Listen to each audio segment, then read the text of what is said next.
20 pengedar narkoba diamankan polisi.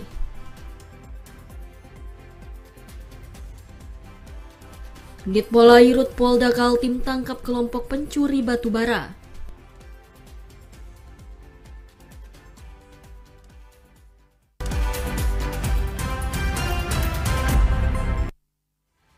Assalamualaikum warahmatullahi wabarakatuh dan selamat sore. Saudara, Kalimantan Timur hari ini hadir kembali menjumpai Anda untuk edisi Sabtu 27 Agustus 2022. Bersama saya Rahmat Hadi Fitra. Dan saya Aisy Gunadi. Selama 60 menit ke depan kami telah menyiapkan beragam informasi dari wilayah Kalimantan Timur dan Kalimantan Utara. Inilah Kalimantan Timur hari ini selengkapnya.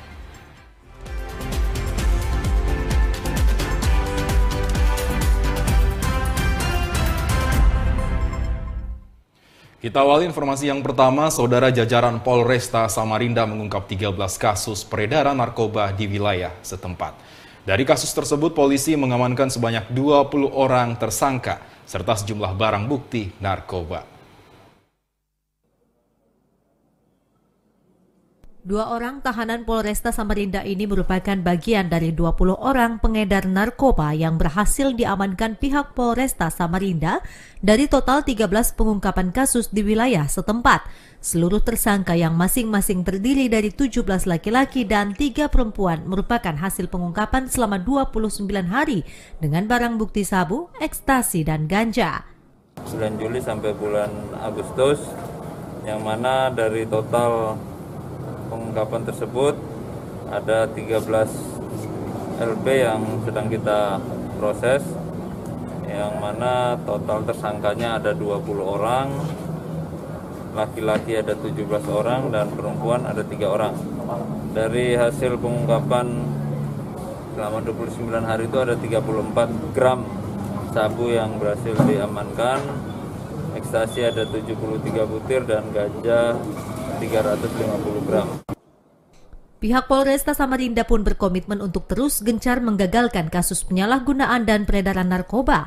Para pelaku juga dipastikan akan mendapat sanksi sesuai ketentuan perundang-undangan yang berlaku. Diki Zulkarnain dari Samarinda melaporkan.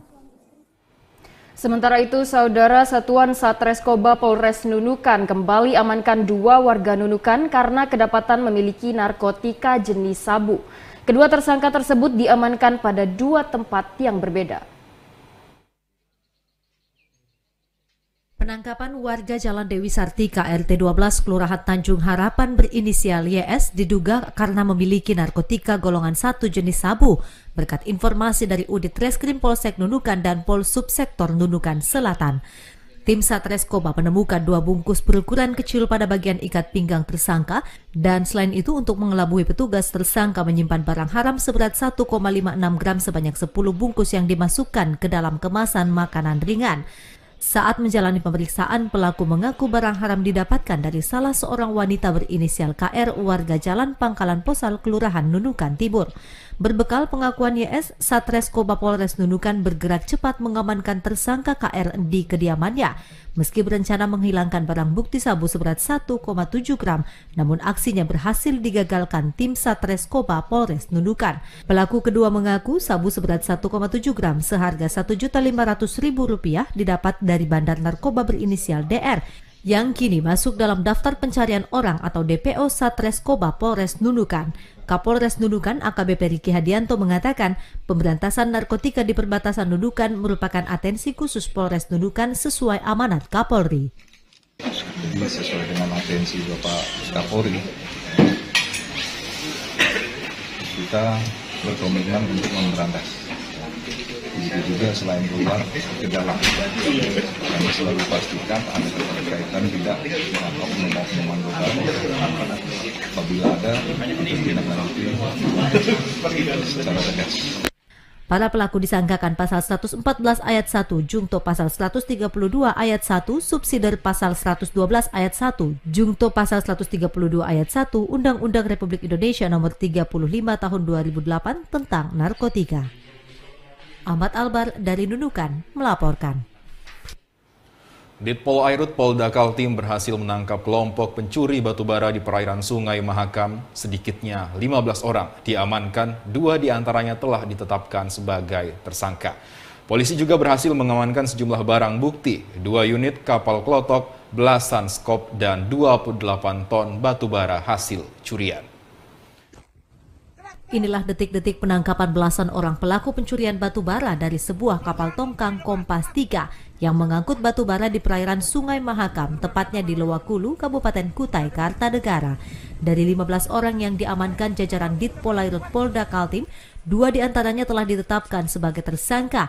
Masing-masing pelaku berinisial IN dan JP yang berperan sebagai nahkoda kapal sekaligus otak pencurian batu bara. Dirpolairut Polda Kaltim, Kombes Polisi Doni Aditya Warman mengatakan kedua tersangka selalu beraksi di malam hari dengan memerintahkan 13 orang untuk mengambil batu bara dari atas tongkang dan kemudian ditumpahkan ke kapal klotok milik kawanan pencuri. Kapal klotok tersebut merapat pada kapal BG Armada Kaltim 301 yang ditarik DP Kompas 03 yang berlayar di seputaran Bukar dan diambil tanpa izin dari pemilik batubara, sehingga yang kita persangkakan adalah pasal 362 KUHP dengan ancaman hukuman paling lama 5 tahun penjara. Demikian rekan-rekan. Berapa orang dan yang naik ke kapal untuk menyekop?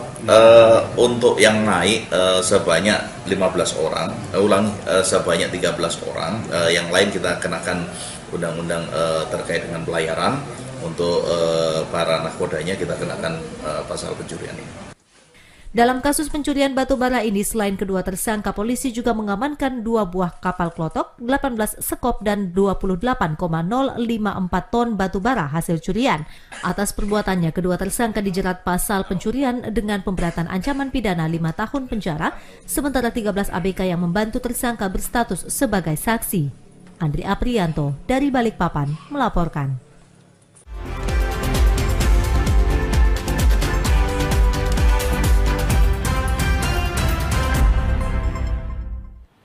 DPR RI menerima surat rekomendasi dari Kementerian Energi Sumber Daya Mineral atau ESDM untuk menghentikan sementara kegiatan pertambangan batubara PT KPUC di Kabupaten Malinau.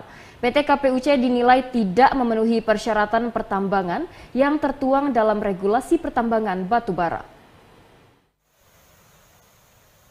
Kementerian ESDM mengeluarkan rekomendasi untuk menghentikan sementara kegiatan pertambangan batubara PT Kayan Putra Utama Coal KPUC di Kabupaten Malinau. Anggota DPR RI Dapil Kaltara, Dedi Sitorus menyampaikan, berdasarkan temuan dari Kementerian ESDM, PT KPUC dinilai menjalankan operasional perusahaan tanpa memperhitungkan kondisi penampungan limbah batubara sehingga tanggul sering jebol dan merusak ekosistem lingkungan. Dedi Sitorus juga meminta kepada Pemkab Malinau untuk membantu masyarakat yang menjadi korban jebolnya tanggul milik PT KPUC agar mereka dapat menerima kompensasi yang sesuai. Di samping itu, pihak kepolisian juga diharapkan dapat mengusut tuntas peristiwa tersebut. Hari ini saya akan menyampaikan surat yang baru saja saya terima dari Kementerian Energi dan Sumber Daya Mineral, Kementerian SDM, yang dalam isi surat ini menunjukkan betapa bahwa selama ini PT KPUC yang menambang batubara di Provinsi Malinau tidak memenuhi persyaratan kolam penampungan limbah yang layak sebagaimana ada di dalam regulasi. Oleh karena itu, Kementerian SDM merekomendasikan di sini memutuskan berdasarkan hal-hal ada 11 poin, maka kegiatan pertambangan batu bara PT Kayan Putra Utama Coal dihentikan. Sementara itu, Kapolda Kaltara Irjen Polisi Daniel Aditya Jaya mengungkapkan hingga saat ini pihaknya masih melakukan proses penyelidikan atas insiden jebolnya tanggul kolam penampungan batubara milik PT KPUC. KPUC saat ini sudah dibuat laporan polisi dan dalam proses. Prosesnya apa, Pak? Kenapa? Proses terbarunya? Masih dalam proses. Masih penyelidikan ya. Selesai ya. Sebelumnya, Menteri ESDM menurunkan tim untuk menginvestigasi insiden jebolnya tanggul penampungan limbah PT KPUC di Desa Langap, Kecamatan Malinau Selatan pada 14 Agustus lalu. Belum selesai melakukan investigasi, kolam kedua Tuyak Hutan kembali jebol pada 16 Agustus. Dua peristiwa inilah yang menjadi pertimbangan diterbitkannya surat keputusan penghentian sementara operasional PT KPUC. Muhammad Aras dari Bulungan melaporkan. Penyelundupan calon pekerja migran Indonesia di Kabupaten Nunukan terus terjadi. Untuk mengatasi persoalan tersebut dibutuhkan sinergitas antar unsur TNI Polri dan stakeholder terkait. Meningkatnya penyelundupan calon pekerja migran Indonesia yang ditangani Balai Pelayanan Perlindungan Pekerja Migran Indonesia (BP3MI) sejak Januari hingga Agustus 2022 ini telah menggagalkan ratusan CPMI yang masuk ke Malaysia secara ilegal. Salah satu faktor yang membuat terus terjadinya penyelundupan CPMI yakni kurangnya kesadaran maupun pemahaman masyarakat Indonesia terkait resiko bekerja di Malaysia tanpa dokumen lengkap. Kepala BP3MI Nunukan Kombes Pol FJ Ginting mengutarakan, solusi untuk menangani persoalan CPMI ilegal perlu dilakukan sinergitas antar TNI Polri maupun stakeholder terkait di daerah masing-masing. Sesuai Undang-Undang Nomor 18 Tahun 2017 tentang perlindungan PMI, peran provinsi, kabupaten maupun desa sangat berpengaruh dalam menentukan nasib CPMI yang ingin bekerja di luar negeri. Sehingga mengidentifikasi dan memberikan edukasi kepada masyarakat perlu dilakukan guna menekan maraknya penyelundupan CPMI ilegal. Pekerja migran ini dari hulu sampai hilir. Hulunya itu memang harus penguatan daripada Undang-Undang 1817 itu pasal 40, 41, 42 itu. Bagaimana peran provinsi, kabupaten, kota, dan desa. Perlu di situ ada edukasi dan juga informasi, karena kita paham mungkin orang sibuk aja ke ladang kan, mana pula mau dengar di televisi dan segala macam, apalagi medsos. Ladang capek pulang rumah tidur. Nah, siapa yang ngasih tahu ini? Ya memang harusnya kita, pemerintah. FJ Ginting menambahkan pihaknya terus gencar melakukan upaya pembinaan, pengendalian dan penindakan para CPMI ilegal yang hendak masuk ke Malaysia. Ahmad Albar dari Nunukan melaporkan. Saudara, sejumlah wilayah di Kalimantan Timur diperkirakan akan mengalami hujan petir. Kondisi cuaca ekstrim ini berpotensi terjadi selama 2 hari ke depan. Sebanyak 9 wilayah di Kalimantan Timur diperkirakan mengalami kondisi cuaca ekstrim selama 2 hari, terhitung sejak Sabtu dan Minggu 27 dan 28 Agustus 2022. Satu-satunya wilayah yang tidak dilanda hujan petir dan hujan lebat disertai angin kencang di Kalimantan Timur diperkirakan hanya di kota Balikpapan yang hanya akan mengalami hujan ringan hingga sedang. Dilansir dari media antara Kaltim, sejumlah titik di Kabupaten Berau, Kutai Kartanegara, Kutai Barat, Pasir, dan Penajam Pasir Utara akan mengalami hujan petir pada Sabtu siang sekira pukul 11.00 WITA. Sementara di hari yang sama pada pukul 14.00 hingga 17.00 waktu Indonesia Tengah, hujan lebat dan petir berpotensi terjadi di Mahakam Ulu dan Pasir. Pada Sabtu malam antara pukul 20 hingga 23.00, cuaca yang sama akan terjadi di Samarinda, Bontang, Kutai Barat, Kutai Kartanegara, dan Kutai Timur. Selanjutnya pada Minggu dini hari dan pagi hari pukul 2 hingga 8.00, hujan petir berpotensi terjadi di sebagian wilayah Kutai Barat dan Kutai Timur.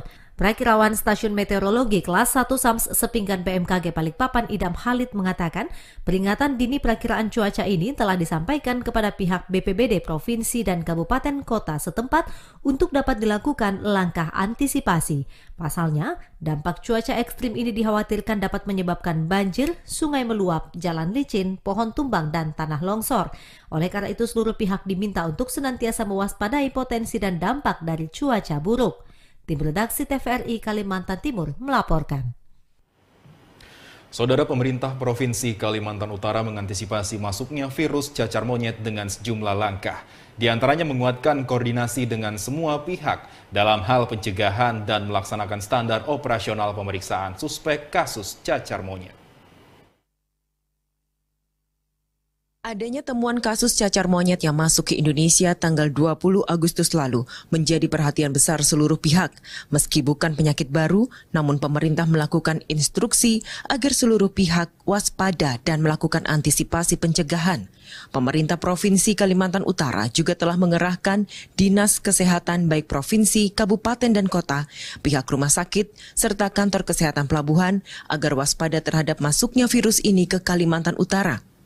Kepala Bidang Pencegahan dan Pengendalian Penyakit P2P Dinas Kesehatan Kalimantan Utara, Yuan Ernst Sukawati, menjelaskan bahwa masyarakat tak perlu panik akan penyakit cacar monyet ini, karena penyakit ini sama dengan penyakit cacar dan cacar air. Pencegahan bisa dengan menerapkan pola hidup bersih dan sehat.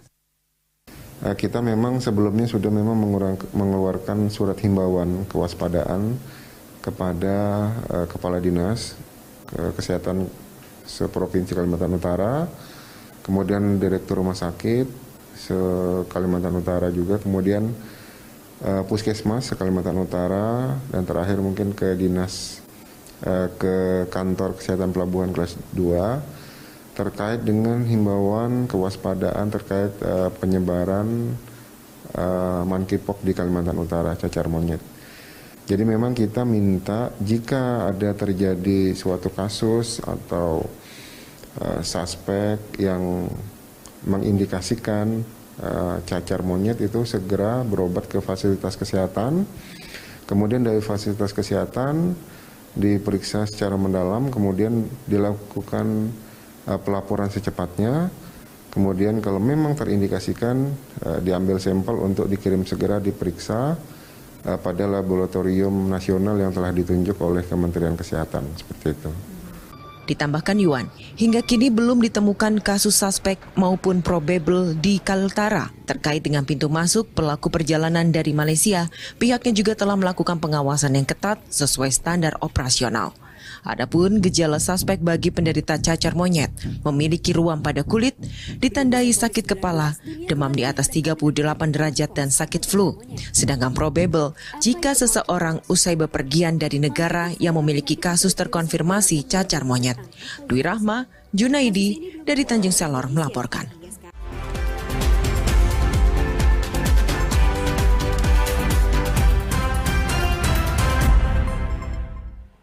Baik, saudara, informasi lainnya akan kami hadirkan usai jeda pariwara. Tetaplah bersama kami di Kalimantan Timur hari ini.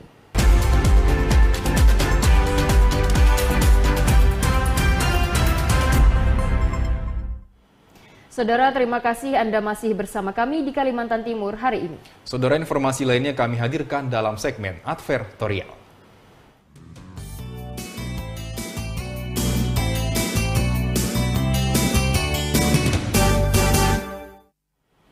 Ikatan Bidan Indonesia Provinsi Kalimantan Timur menggelar rapat kerja daerah ke-7 di salah satu hotel di Samarinda.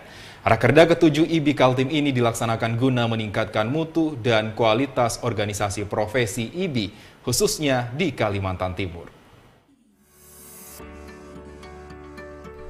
Ratusan bidan yang berasal dari 10 kabupaten kota di Kalimantan Timur berkumpul di salah satu hotel di Samarinda untuk melaksanakan rapat kerja daerah atau Rakerda ke-7.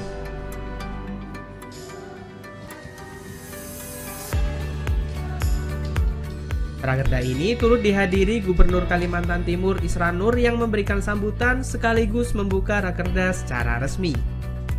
Tema yang diangkat dalam Rakerda ini yakni konsolidasi IBI dalam menghadapi perkembangan pelayanan KIAKB dan Kespro di masa pandemi COVID-19. Panitia mengangkat tema ini agar IBI Kaltim tetap memberikan pelayanan kebidanan dengan pendekatan pelayanan yang berfokus pada perempuan, bayi, dan balita dengan prinsip pelayanan terlindungi dan melindungi dari virus COVID-19. Ketua IBI Kaltim Sri Handayani menuturkan Rakerda ini dilaksanakan salah satunya untuk mengevaluasi semua kegiatan yang telah dilaksanakan Ikatan Bidan Indonesia Kalimantan Timur guna meningkatkan mutu dan kualitas organisasi profesi IBI Kalimantan Timur. Rapat kerja daerah ini dilakukan dalam waktu tengah periode untuk mengevaluasi semua kegiatan yang telah dilaksanakan oleh Ikatan Bidan Indonesia Provinsi Kalimantan Timur. Nah, di dalam evaluasi kerja itu untuk meningkatkan mutu dan kualitas dari organisasi profesi Ikatan Bidan Indonesia Provinsi Kalimantan Timur. Nah, di dalam rapat kerja ini juga akan dihasilkan rumusan-rumusan yang akan membangun dan meningkatkan kualitas dari organisasi profesi. Untuk rencana kedepannya tentu sebagai hasil tindak lanjut daripada hasil rumusan Rakernas dan rekomendasi Rakernas serta hasil rumusan pada hari ini pada rapat kerja daerah, dan untuk menentukan langkah selanjutnya adalah meningkatkan pelaksanaan daripada kegiatan yang tertunda atau yang belum dilaksanakan di periode ini. Sri Handayani juga menyampaikan prioritas program kerja IBI Kaltim yakni membangun sinergi yang kuat dengan pemerintah Kaltim dan anggota bidan yang ada di Kaltim, serta membangun sekretariat IBI yang saat ini belum ada di Kalimantan Timur. Sementara itu, perwakilan IBI Pusat Heru Herdiawati mengungkapkan apresiasinya terhadap rakerda yang digelar IBI Kaltim karena telah disiapkan dengan baik dan dapat berjalan dengan lancar. Melalui tema yang diangkat dalam Rakerda ke-7 IBI Kaltim, pihaknya berharap kesadaran kesehatan reproduksi tidak hanya dari ibu hamil, namun dimulai dari remaja. Sudah disiapkan dengan baik ya, karena sebelum Rakerda ini teman-teman di sini juga sudah melakukan pra-Rakerda. Jadi sehingga terlihat berjalan dengan baik ya, dan Pak Gubernur tadi juga sudah memberikan apresiasinya dengan memberikan sambutan dan kesan buat kami para bidan. Alhamdulillahirrahmanirrahim. Tema Rakerda ke-7 ini memang konsolidasi IBI dalam menghadapi perkembangan pelaksanaan KIAKB dan Kespro di masa pandemi 19. Diharapkan nanti juga kesehatan reproduksi itu tidak hanya dari ibu hamil tapi dimulai dari awal ya, artinya dari remaja. Nah, tadi Pak, sesuai dengan pesan Pak Gubernur, kita pun sudah note itu untuk teman-teman semua. Dan sekaligus juga kita juga akan berbarengan dengan HUT IBI ya Mas, HUT IBI ke-71 ini, di mana perjalanan panjang profesi bidan ini untuk mewujudkan memang generasi unggul menuju Indonesia maju. Gubernur Kalimantan Timur Isra Nur yang turut hadir untuk memberikan sambutan dan membuka Rakerda ke-7 IBI Kaltim secara resmi mengatakan Rakerda ini diharapkan dapat menghasilkan berbagai rumusan yang dapat dikerjakan IBI Kaltim dan juga mendukung pelaksanaan pembangunan di bidang kesehatan. Semoga menghasilkan rumusan-rumusan yang dapat dikerjakan oleh anggotanya dan asosiasinya ya, dan bisa memberikan manfaat dan mendukung pemerintah dalam mewujudkan sebuah sumber daya manusia yang handal, sehat, dan tentunya segera memberikan dukungan yang kuat juga bagi pelaksanaan pembangunan di bidang kesehatan dan sumber daya manusia. Lebih lanjut, Gubernur Kaltim menyampaikan pihaknya telah berkoordinasi dengan BKKBN untuk memberikan dukungan pada para bidan di Kaltim, terutama dalam penanganan kasus stunting agar prevalensi stunting Kaltim bisa setara dengan rata-rata nasional. Desta Dimas, TVRI Kalimantan Timur, melaporkan.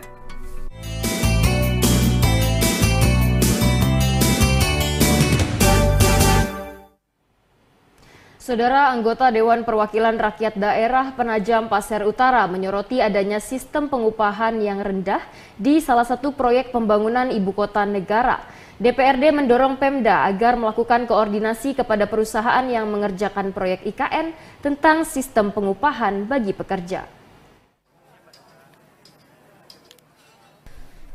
Anggota Komisi 1 DPRD Penajam Pasir Utara Sariman menanggapi adanya pemberitaan di media massa tentang adanya gaji pekerja di perusahaan yang mengerjakan proyek di Ibu Kota Negara atau IKN Nusantara dibayar tidak sesuai upah minimum Kabupaten PPU. Sariman mengatakan bahwa informasi itu telah diterima dan langsung memanggil Dinas Tenaga Kerja dan Transmigrasi PPU untuk meminta konfirmasi. Namun dari Disnaker Trans juga belum mengetahui berapa upah pekerja proyek IKN itu sebab perusahaan belum melaporkan kepada Disnaker Trans. Adanya upah pekerja di IKN yang tidak dibayar sesuai UMK itu diperkuat dengan adanya pekerja yang memilih berhenti dari pekerjaannya di perusahaan yang bekerja di proyek Intek Sepaku. Sariman juga menyayangkan kurangnya koordinasi perusahaan ke Disnaker PPU, padahal Sepaku masih wilayah kerja Pemkab PPU.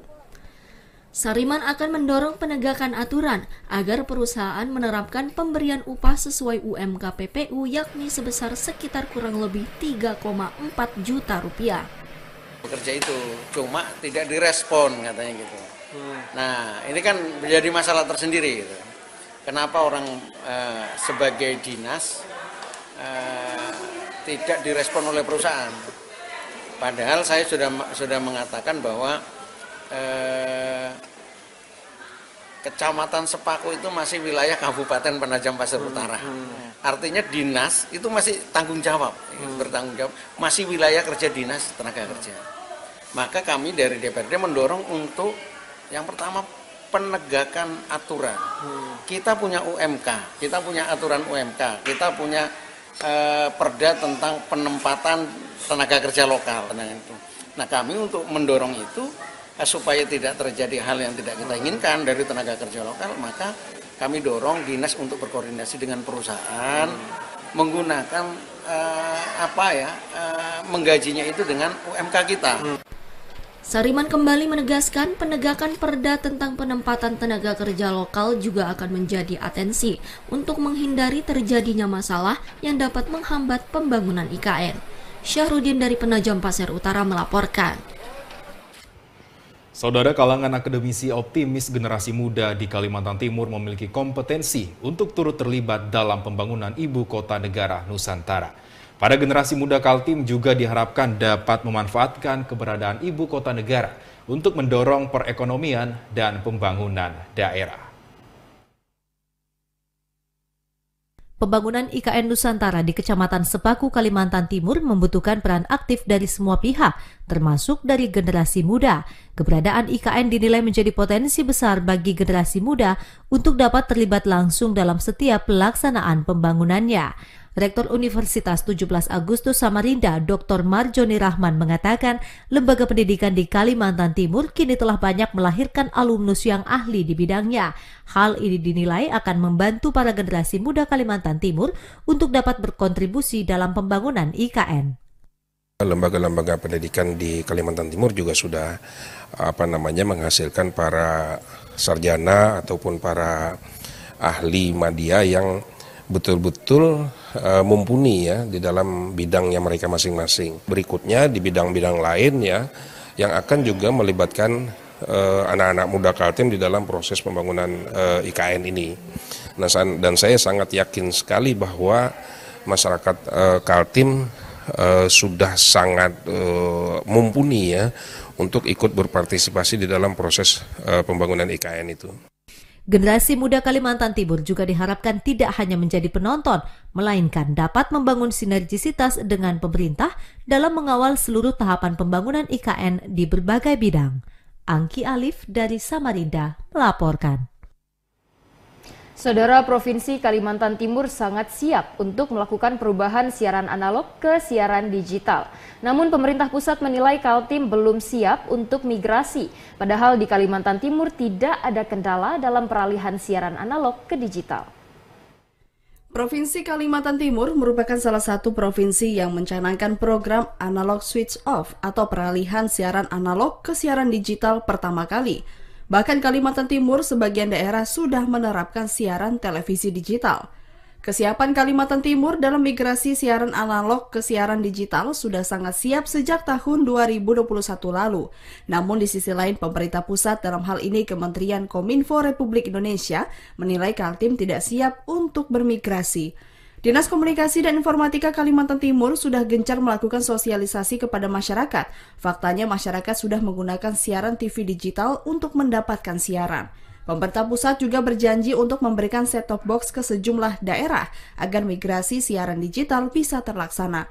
Namun hingga saat ini belum semua mendapatkan set-top box. Kepala Dinas Komunikasi dan Informatika Kalimantan Timur, M. Faisal, menjelaskan jika permasalahan pemerintah pusat terkendala dengan set-top box untuk migrasi siaran digital, maka permasalahan itu bukan berada pada daerah, sebab masyarakat Kaltim dinilai mampu membeli set-top box untuk menangkap siaran digital.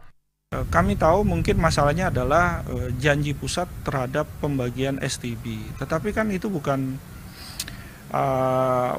problem kita di daerah. Mudah-mudahan pusat paham, Kaltim segera akan migrasi, kami siap, dan kami di Kaltim rasanya tidak terlalu bergantung dengan STB. STB itu rasanya mampu dibeli oleh warga Kaltim. Faisal menambahkan saat ini Kalimantan Timur sangat siap untuk migrasi siaran digital. Pihaknya juga meminta kepada pemerintah pusat untuk segera melakukan migrasi siaran digital. Febiola Isfahani dari Samarinda melaporkan. Saudara, pelaksanaan TNI Manunggal Membangun Desa tahun 2022 di Kecamatan Mansalong, Kabupaten Nunukan resmi ditutup. Sejumlah pekerjaan yang dilaksanakan selama 1 bulan tersebut telah rampung 100%. Pelaksanaan TMMD 2022 merupakan pelaksanaan yang ke-114 kali di Kabupaten Nunukan. Di tahun 2022, Satgas TMMD beserta jajaran Kodim 0911 Nunukan memusatkan pekerjaan pada wilayah perbatasan Desa Mansalong, Kecamatan Lumbis, Kabupaten Nunukan. Sasaran fisik pelaksanaan TMMD ke-114 terkait pembangunan dan perbaikan infrastruktur seperti pembukaan dan pengerasan badan jalan serta pembuatan jembatan kayu. Selain itu, peningkatan pembangunan pompa air irigasi dan juga rehabilitasi rumah ibadah. Sementara pekerjaan non-fisik meliputi pelatihan wawasan kebangsaan, penyuluhan bahaya narkoba, penyuluhan pertanian, penyuluhan perikanan, penyuluhan stunting, serta pengobatan massal. Komandan Korem 092 Maharaja Lila Brigjen TNI Rifki mengatakan, dengan terrealisasinya TMMD ke-114, diharapkan masyarakat dapat menjaga dan menumbuhkan rasa memiliki terhadap infrastruktur yang telah dibangun, sehingga bisa dimanfaatkan masyarakat dalam jangka panjang. Dan tentu harapan kita, kalau umpamanya membangun jembatan, membangun jalan, itu bisa dipelihara terus. Jangan dirusak gitu maksudnya. Jangan jalan itu kemampuannya hanya 1 ton, nanti truk-truk batu bara, truk sawit lewat situ dengan kapasitas 5 ton. Nah itu maksudnya. Sementara Wakil Bupati Nunukan Hanafiah mengatakan, melalui kegiatan yang diinisiasi oleh TNI ini telah memberikan peran yang sesungguhnya dalam mengatasi permasalahan di tengah masyarakat terkait kurangnya sarana infrastruktur, kesehatan, dan peningkatan pendidikan. Selain itu, pembangunan akses jalan poros sebagai penghubung antar desa bisa menjadi pionir yang berdampak pada meningkatnya aktivitas pada sektor ekonomi dan sosial. Karena kita tahu bahwasanya pemerintah daerah mana masih sangat-sangat terbatas soal penyiapan infrastruktur, dan infrastruktur yang dibangun ini tentunya sangat-sangat bermanfaat bagi masyarakat kita yang tadinya mereka lalu lebih jauh dan tentu membutuhkan dana yang besar, dan sekarang jalannya lebih diperpendek dan lebih dipersingkat. Tentu ini sangat-sangat membantu masyarakat sekitar. Dan kita berharap mungkin nanti ada lagi program-program berikutnya yang dapat mengatasi permasalahan yang dihadapi oleh masyarakat kita, khususnya di bidang infrastruktur. Pelaksanaan TMMD tidak terlepas dari dukungan dan sumbangsih masyarakat dalam bersinergi bersama prajurit TNI di perbatasan untuk mensukseskan TMMD 2022 ini. Dengan adanya TMMD, kekompakan prajurit TNI dengan rakyat semakin kuat. Ahmad Albar dari Nunukan melaporkan. Pelajar di seluruh kabupaten kota Kalimantan Utara turut berpartisipasi pecahkan rekor muri senam kesegaran jasmani atau SKJ pelajar untuk kategori peserta terbanyak. Kegiatan inisiasi Kemenpora ini juga melibatkan seluruh pelajar di Indonesia sebagai bentuk pemasalan dan sosialisasi SKJ bagi peserta didik. Lapangan Agatis Tanjung Selor Sabtu pagi tadi dipenuhi pelajar dengan pakaian olahraga. Mereka dari berbagai sekolah dan jenjang pendidikan turut meramaikan gelaran pemecahan rekor muri SKJ, senam kesegaran jasmani pelajar dengan kategori peserta terbanyak yang digelar serentak se-Indonesia oleh Kementerian Pemuda Olahraga Republik Indonesia. Alhamdulillah, peserta seluruh Indonesia, seluruh pelosok Indonesia, Pak Menteri menyampaikan 1 juta pesenam. Alhamdulillah, di ibu kota Provinsi Kalimantan Utara pada pagi hari ini kita melaksanakan pesenam sekitar 1.000 lebih anak-anak, siswa dan siswi yang ada di Kabupaten Tanjung Selor. Kemudian di 5 kabupaten kota yang ada di Kalimantan Utara semuanya melaksanakan pagi hari ini. Di Kota Tarakan kurang lebih 2.000 pesenam. Kemudian di Nunukan juga ada 1.000-an. Kemudian di KTT kurang lebih 500 dan Malino juga sekitar. Pelaksanaan kegiatan ini juga dalam rangka mendukung implementasi Peraturan Presiden Nomor 86 Tahun 2021 tentang Desain Besar Olahraga Nasional, di mana olahraga pendidikan menjadi salah satu pilar untuk mencapai Indonesia bugar, berkarakter unggul dan berprestasi dunia. Kegiatan ini juga sebagai titik awal pemasalan program SKJ pelajar untuk selanjutnya dapat disosialisasikan secara menyeluruh sebagai kegiatan gerak rutin bagi peserta didik, baik di semua jenjang pendidikan. Iya, luar biasa. Jadi kami juga berterima kasih dengan antusiasnya adik-adik kita pelajar. Dan SKJ rekor muri ini dilaksanakan serempak di Indonesia ya. Jadi memang jadwal di Indonesia itu adalah jam 10 WIB, tetapi kalau kita ngikutin ya mungkin terlalu panas ya. Jadi kita serempak jam 8. Teman-teman di Nunukan juga sudah melaksanakan, teman-teman di Malinau, di Tarakan itu juga udah serempak. Jadi pemudaan olahraga ini perlu kita tanamkan sejak usia dini ya, mulai dari anak pelajar sampai dengan orang dewasa sebenarnya. Jadi itu salah satu bentuk, mudah-mudahan senam kesegaran jasmani ini bisa ditanamkan di semua lapisan masyarakat. Dengan adanya senam kesegaran jasmani, harapan kita menjadi budaya cara kita untuk menuju sehat raga sehingga sehat jasmani. Nah, kita akan membiasakan barangkali, tadi saya sampaikan kalau bisa setiap hari sebelum masuk kita bisa senam-senam kecil sehingga nantinya anak-anak kita, pelajar kita ketika siap menerima pelajaran itu fisiknya sudah siap. Seperti itu harapan. Dan membudayakan olahraga di lingkungan pelajar. Kementerian Pemuda dan Olahraga akan mengaktifkan kembali program SKJ di tingkat sekolah karena berdasarkan penelitian dari beberapa universitas ternama di Indonesia, didapatkan kondisi pelajar di Indonesia tidak bugar. Kondisi ini sangat memprihatinkan karena berarti banyak generasi muda yang tidak memperhatikan kesehatan. Dwi Rahma Junaidi dari Tanjung Selor melaporkan.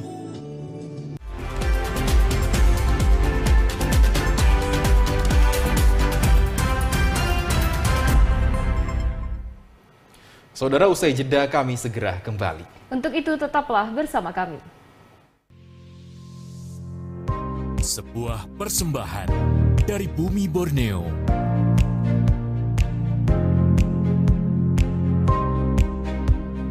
Menampilkan keelokan warisan sejarah.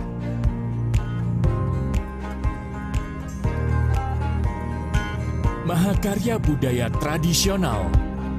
Bersatu padu dengan budaya modern.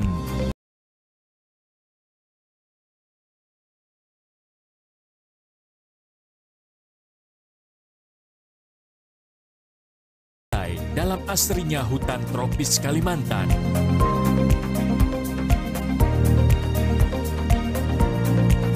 Berpadu debur ombak menyisir di atas pasir nan lembut.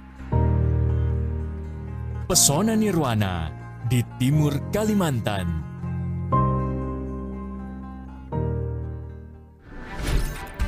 Halo semuanya, aku Modi, maskot TV Digital Indonesia. Aku akan membantu semua orang menuju migrasi TV digital. Di mana? Di siarandigital.id dan call center 159. Ayo semuanya, dukung migrasi TV digital. Bersih gambarnya, jernih suaranya, dan canggih teknologinya.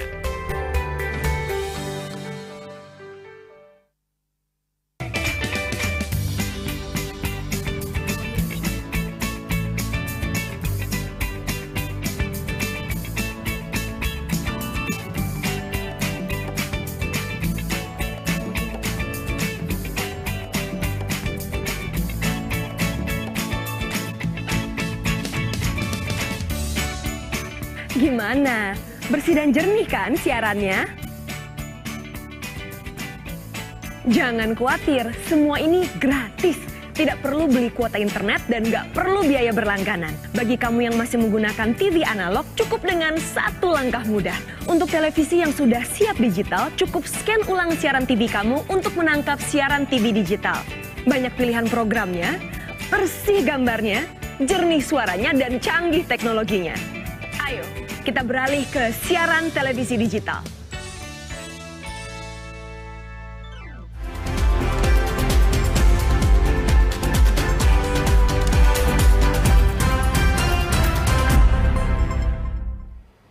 Terima kasih Anda masih bersama kami di Kalimantan Timur hari ini.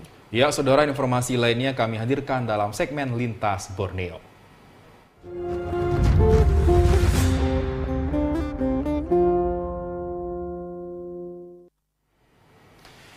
Saudara, Satuan Reskrim Polres Mempawah saat ini sedang menangani kasus penyalahgunaan BBM subsidi yang terjadi di Jalan Raya Desa Wajok, Hulu, Kecamatan Jongkat, Kabupaten Mempawah.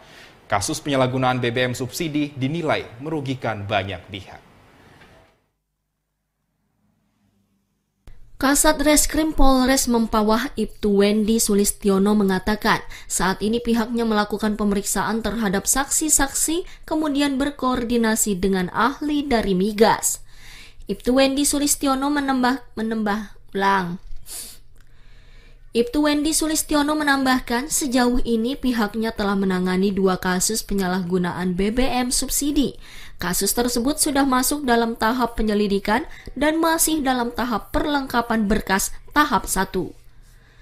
Kedepan pihaknya akan melakukan penyelidikan apabila ada penyalahgunaan BBM subsidi di Kabupaten Mempawah dan akan dilakukan penindakan. Penyalahgunaan BBM di Wajok itu sudah kita terbitkan LP, kita sudah terbitkan SPCD, SPDP juga sudah kita kirim ke kejaksaan, jadi lagi berproses kita untuk melengkapi berkas agar segera tahu. Nanti kita akan berkoordinasi dan memeriksa ahli dari BPH Migas ya. Terus antisipasi kita seperti itu, jadi kami sprintkan setiap SPBU itu ada 1 personel dari Satreskrim dibantu oleh polsek jajaran untuk mengawasi setiap SPBU. Ibtu Wendy Sulistiono menambahkan untuk mencegah terjadinya penyalahgunaan BBM subsidi, pihak kepolisian secara rutin melakukan patroli di masing-masing SPBU yang berada di Kabupaten Mempawah. Pihaknya juga telah memposisikan anggota reskrim di masing-masing SPBU tersebut. Tim Liputan TVRI Kalbar melaporkan. SPBU yang berada di Desa Pasir, Kecamatan Mempawah Hilir, Kabupaten Mempawah saat ini telah memberikan jatah per liter kepada para pengantri BBM subsidi jenis solar.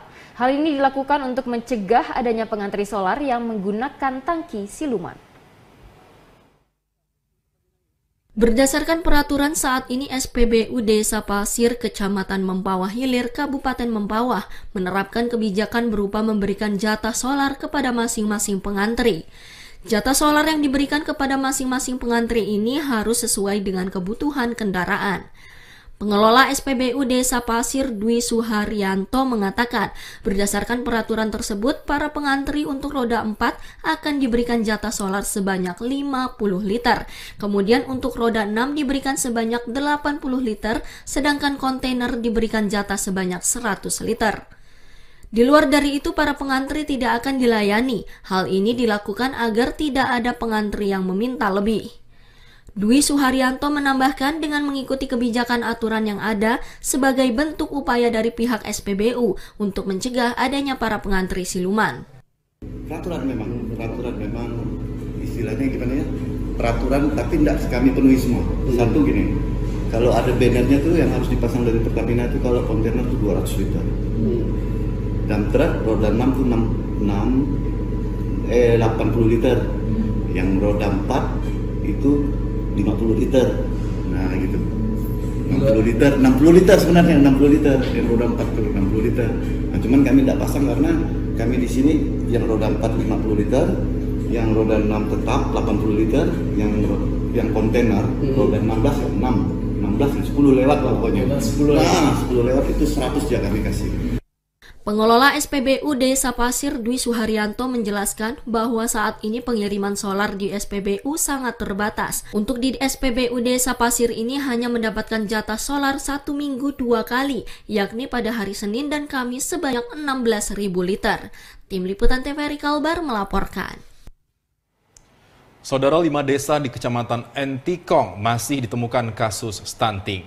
Tenaga kesehatan memaksimalkan penanganan stunting di daerah pedalaman perbatasan Indonesia dengan Malaysia.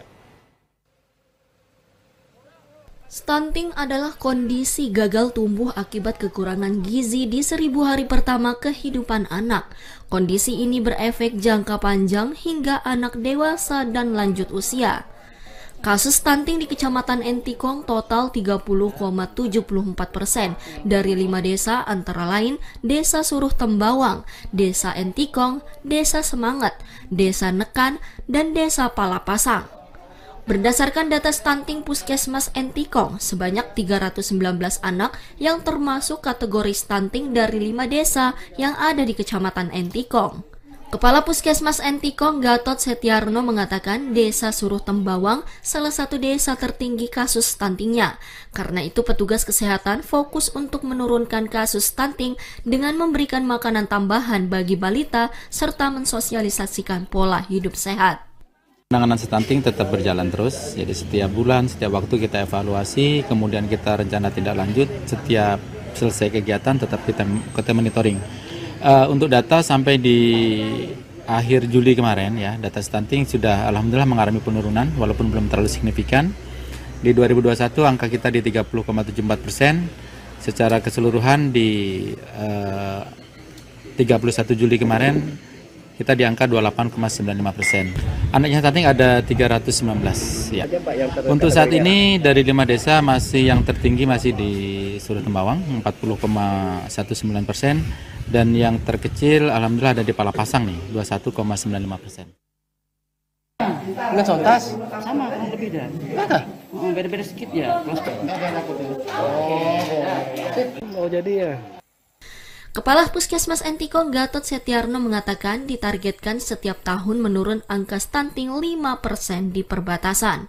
Tim Liputan TVRI Kalbar melaporkan. Kita beralih ke Kalimantan Selatan. Saudara, banjir yang melanda Kalimantan Selatan beberapa tahun lalu menyisakan kesedihan tersendiri bagi petani jeruk di Kecamatan Sungai Tabuk, Kabupaten Banjar. Ratusan pohon jeruk yang selama ini sudah menghasilkan buah mati akibat terendam air terlalu lama. Buah jeruk menjadi komoditi hasil perkebunan andalan warga Desa Sei Pinang Baru, Kecamatan Sungai Tabuk, Kabupaten Banjar. Dari ratusan pohon milik petani, mereka mampu meraup keuntungan jutaan sekali panen lantaran pohon jeruk bisa tumbuh subur di daerah ini. Sayangnya mereka harus gigit jari sejak banjir melanda desa mereka beberapa tahun lalu yang mengakibatkan hampir seluruh kebun jeruk di desa ini mati akibat terlalu lama terendam air. Meski demikian, sejumlah warga mulai melakukan penanaman bibit baru meski dilakukan perlahan dengan jumlah yang tidak begitu banyak karena terkendala biaya pembelian bibit jeruk yang cukup mahal. Salah seorang petani jeruk, Bayi Hakim, mengatakan penanaman bibit baru harus dilakukan karena ratusan bibit jeruk yang dulunya sudah menghasilkan buah mati akibat terendam air banjir. Kalau menurut ulun, di sini kan lahannya pasang surut lah. Jadi kalau untuk jeruk tuh kayaknya lebih bagus hasilnya. Kalau kita lahan di kering itu jeruk kayaknya tuh hasilnya tuh tidak memungkinkan gitu lah. Untuk harga jualnya Bang? Kalau untuk harga jualnya lumayan dari harga 5.000 sampai 8.000 per kilonya di sini. Perkebunan jeruk ini sekitar 6 tahun padahal sudah kemarin tuh sudah sempat panen 2 tahun kan. Dilanda banjir kemarin habis semuanya. Meski mengalami kerugian cukup banyak, namun para petani di Desa Sungai Baru hingga kini tidak pernah menerima bantuan dari pemerintah, sehingga mereka terpaksa berpikir sendiri untuk bisa menanam kembali bibit jeruk agar bisa menghasilkan buah yang bisa dijual. Sebagai daerah penghasil jeruk, kepedulian pemerintah membantu petani dalam pemberian bibit sangat diharapkan saat ini, karena hambatan mereka adalah ketidakmampuan membeli bibit. Dari Kabupaten Banjar, Supian Susanto, TVRI Kalimantan Selatan. Saudara, usai disambut dengan beragam tarian dan upacara adat di Bandara Cilik Riwut, Palangkaraya, 32 pembalap dari 30 negara yang akan berlaga pada kejuaraan dunia Mountain Bike Eliminator World Cup 2022 kembali mendapat sambutan dari ribuan warga yang memadati bundaran besar kota Palangkaraya. Setelah pada siang hari disambut dengan tari-tarian serta upacara adat di Bandara Cilik Riwut, Palangkaraya, sebanyak 32 pembalap dari 30 negara yang akan berlaga pada kejuaraan UCI MTB Eliminator World Cup 2022 mengikuti rangkaian fun bike mengelilingi kota Palangkaraya. Attila, salah satu pembalap asal Hungaria, mengaku cukup bahagia melihat antusiasme warga masyarakat yang memadati bundaran besar kota Palangkaraya untuk bertemu atlet-atlet yang akan berlaga pada kejuaraan UCI Mountain Bike Eliminator World Cup 2022 tanggal 28 Agustus mendatang. Menurut Attila, ini pertama kalinya dirinya ke Kalimantan Tengah dan dirinya sangat senang atas penyambutan yang dilakukan pihak panitia hingga masyarakat dan bertekad akan menunjukkan kemampuan terbaiknya saat balapan nanti.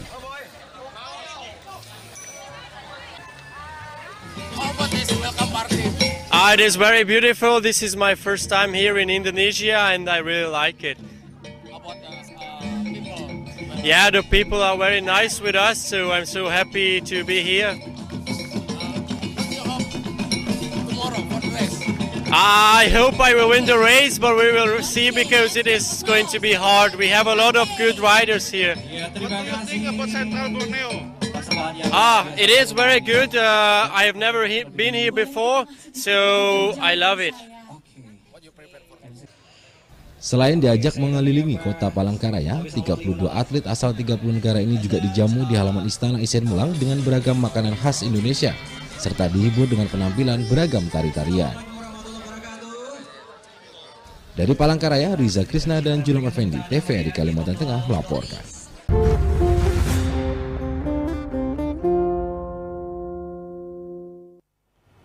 Saudara, informasi mengenai perkiraan cuaca akan kami hadirkan usai jeda. Tetaplah bersama kami di Kalimantan Timur hari ini.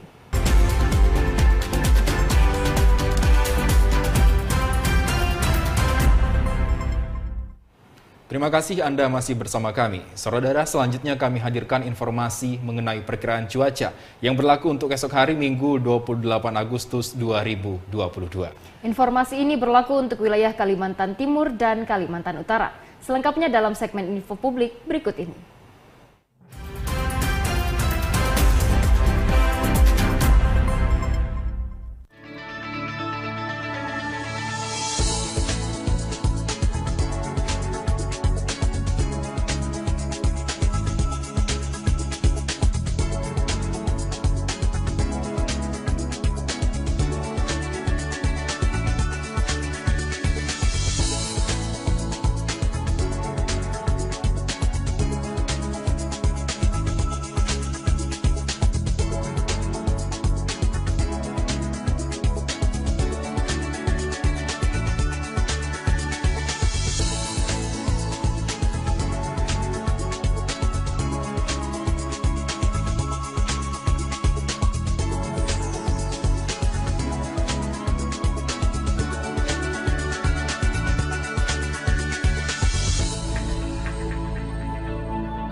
Dan saudara, bagi Anda yang baru saja bergabung bersama kami, berikut kami sajikan ringkasan Kalimantan Timur hari ini. Di antaranya berita mengenai 20 pengedar narkoba diamankan polisi.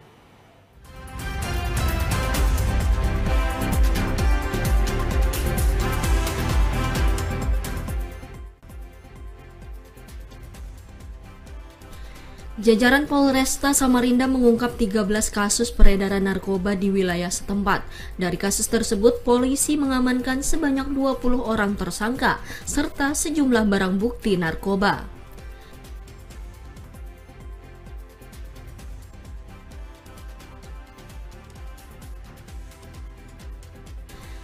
Ditpolairut Polda Kaltim berhasil menangkap kelompok pencuri batu bara di perairan Sungai Mahakam. Sebanyak 15 orang diamankan, 2 diantaranya ditetapkan sebagai tersangka.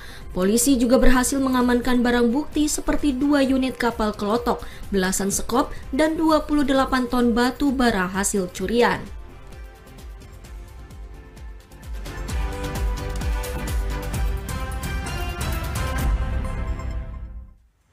Saudara, informasi tadi sekaligus menutup jumpa kita dalam Kalimantan Timur hari ini.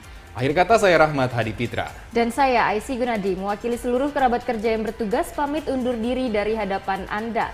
Ayo dukung terus Migrasi TV Digital Indonesia, karena bersih gambarnya, jernih suaranya, canggih teknologinya. TVRI Kaltim Kaltara, TVRI Etap.